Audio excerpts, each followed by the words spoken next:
Sadhguru, Namaskaram.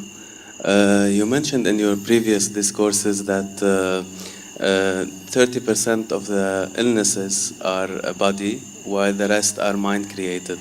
I just want to know, in case you do get an illness, how do you know that it's mind-created or it's of the body?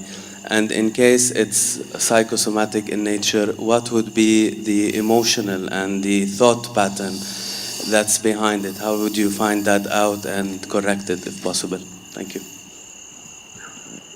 Suppose your right hand gets up and does funny things and smashes you, pokes your eyes, do you have an ailment or no? Yes, isn't it? For sure you have. That's exactly what your mind is doing, isn't it? It gets up, pops around, hurts you, pokes you, makes you cry, makes you suffer. Do you have an ailment or no? If your hand started poking at you, hitting you, beating you up, definitely you are sick, isn't it? Yes. So if your thoughts and emotions are poking you, strangling you, torturing you every day, aren't you sick, I'm asking? By your own definition I'm going. So, because this sickness is on, it will manifest in so many ways in the physical body. There is no question anymore. Every thought, every reverberation on the level of the mind, depending upon the type of reverberation you create, the whole chemistry is going through a change. It's all been measured. Right now you sit here and think about tigers, you have one kind of chemistry, chemical changes happen. You think about flowers, another kind of chemical change happens. All this has been measured. So for every thought, if the whole chemistry is going through thing, if your mind is in this state, you know what kind of soup you're making? You're a lousy soup. Not just lousy, poisonous. If you're soaked in this poisonous soup on a daily basis, how to know well-being? It'll not happen like that. We don't have so much control today in the world as to what we eat, what we drink, what we breathe. All of it is somewhat poisoned. Modern societies have started treating disease, ailment as a natural process, which is a serious mistake.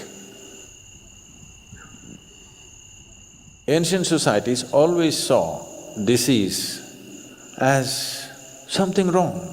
That's not how a man should be. A human being should not be in any state of illness, because illness means something fundamentally wrong. But modern societies have started treating this as normal, because there's an industry which thrives on you, very major industry. The second largest industry on the planet is pharmaceuticals.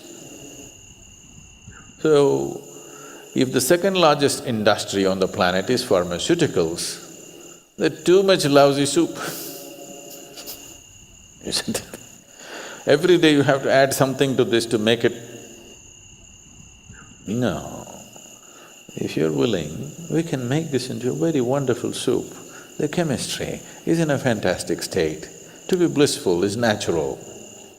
If you do this, believe me, 70% of the ailments will vanish from the planet.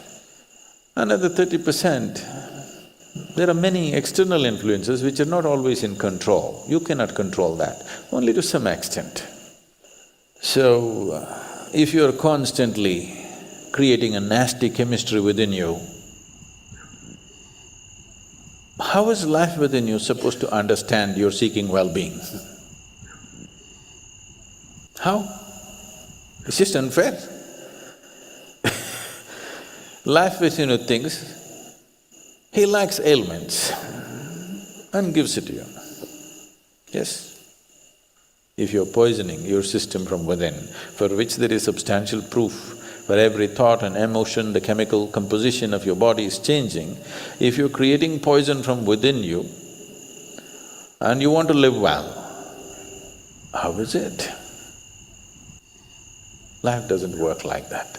Unless you do right things will not happen to you. مرحبا أيها البشر، وإن لم تكن منهم فمرحبا بك أيضا. الهدف من القناة زيادة الوعي والإدراك لدى الجميع مجانا، وبنشر الفيديو مع أصدقائك لتنير طريقهم نحو النجاح، وبدعم قناتنا على اليوتيوب بالضغط على زر الاشتراك وزر الجرس ليصلك كل جديد.